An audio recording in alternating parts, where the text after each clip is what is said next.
The CDC says 3 Americans have been infected with what's being called a superbug. It was first discovered in India and now seems to be spreading around the world. Now, the superbug is known as NDM1, and it has a gene which allows it to attach to common germs, making them drug resistant.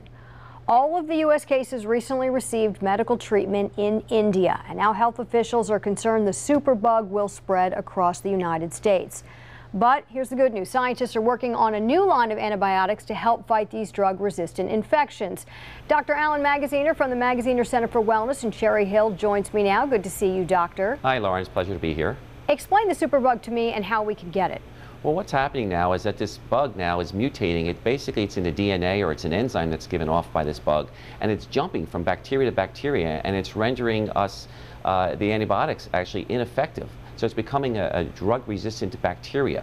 So something started overseas. It could probably transmitted, first course via airplanes. What are the warning signs? How do we know?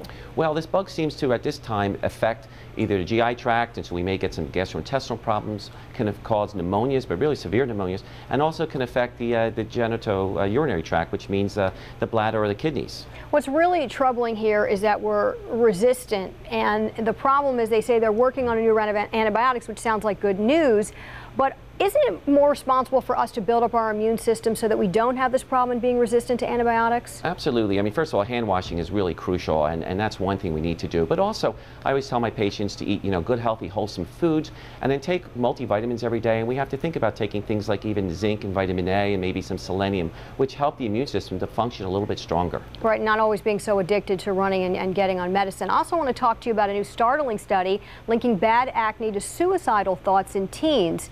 Now, researchers found teens with bad skin were more than twice as likely to have mental health problems with kids with clear skin. This is really troubling.